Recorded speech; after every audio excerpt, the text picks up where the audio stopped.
Have you been wondering why having such a high functional, beautiful website is so important for your business? Well, I've got the answers for you. Stay tuned.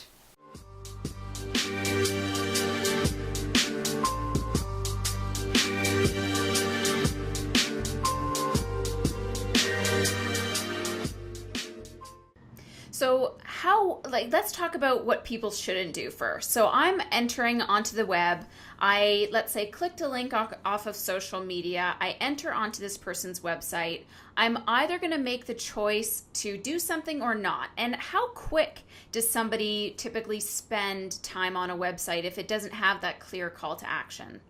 It's like 3 to 7 seconds. It is super fast. So what I always advise people to do is at the very top of their websites these days typically have kind of a similar format where you'll have, your navigation at the top, and then you'll have a large image. And on top of that image, you can typically put text. That text should be a clear 1 to 2 sentences about who you are, what you do, and who you serve.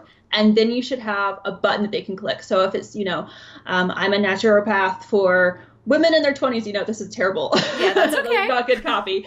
But, it's very clear. And then it says, are you ready to take control of your health? Click here. And then that could put them onto your email list or get them to book an appointment with you. But it just needs to be that super clear, concise statement of who you are, what you do, and who you do it for. So that's the hardest copy to write. Mm-hmm. But I would encourage anybody listening, sit down and try and boil down those points to 1 to 2 sentences at most, and then decide what you want them to do next, whether that's get on your email list and get more information, call you, fill out an online form to book an appointment, whatever that is the most important thing on your website, because that's what they're going to see when they land. And so what are some of the reasons why somebody would not stay on a website for very long? What are some of the deterrents that you find?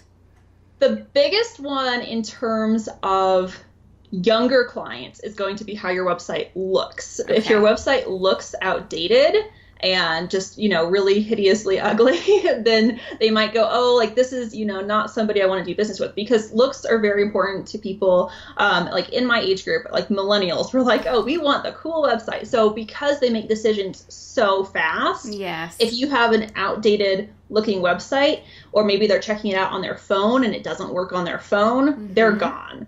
Now, the next thing though is, if you have a good design, you can still lose clients like crazy, and this happens a lot. And it's because you're not clear. You're offering too many different things. You're confusing them about what it is you do. You don't want them signing up for your email list and calling and filling out this form and downloading your ebook. It's just too much. So just choose one thing at the very top, and that is should be your focus. I tell every client, what is your most important goal that you want to accomplish, and your website should all be geared towards that one singular goal. So let's say, I'm just thinking about my website. So on my website, above the fold, I have all of my navigation tabs, and then I have one call to action above the fold. So that's, there's a small button that says book appointment here, and then there's another one that's book a web, go on to this webinar. So I do that so that there's people that can't necessarily come in to see me. They can at least go onto the webinar, learn more about me, and I still collect their lead that way, or they can book into my office. Then below the fold, I have more offers, and maybe mm-hmm. I'm doing this wrong. So this is where I have my other lead magnets. So I have a download a free 7-day meal plan, or opt into my transformation challenge. So what would you say about that? Now, this is all on the homepage, and it's also on every page after that, because it's kind of what is the side widget. So for those people that don't understand, often a lot of websites are cut up into pieces, right? You have your body, and then you can have widgets and logos along the left or the right hand side, and those typically will translate onto every page if you so choose. So what do you say about that setup? Because maybe I'm not doing that very well. I actually think that's okay, as long as all of those things kind of funnel into the one core thing that you're trying to get them to do. Because some people might not be ready to contact you right off the bat. So if you have a contact, on your big hero image, and they go, I understand what it is she does, but I'm not ready to book that appointment or take that next step there. Then if they scroll down a little farther, you can have 2 to 3 less committal calls Yes. to action. Okay. So here's that webinar, here's that ebook, here are different things that they can do. And that format's perfect. A lot of websites follow it for the reason that it works. So that if that first call to action doesn't like light them up and make them want to click it, you have a couple other options, but everything eventually will flow into getting them to book your services or become a patient with you. Because, and whether that's online or whether that's in person, you want to, funnel them all like on a clear path that way.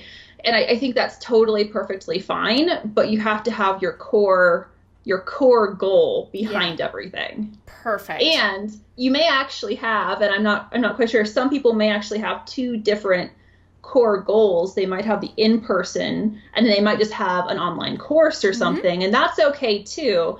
But you have to be super clear about your different paths on the website for those people to take. And I would encourage anybody just starting with a website to start with one goal, and you can add the second one later.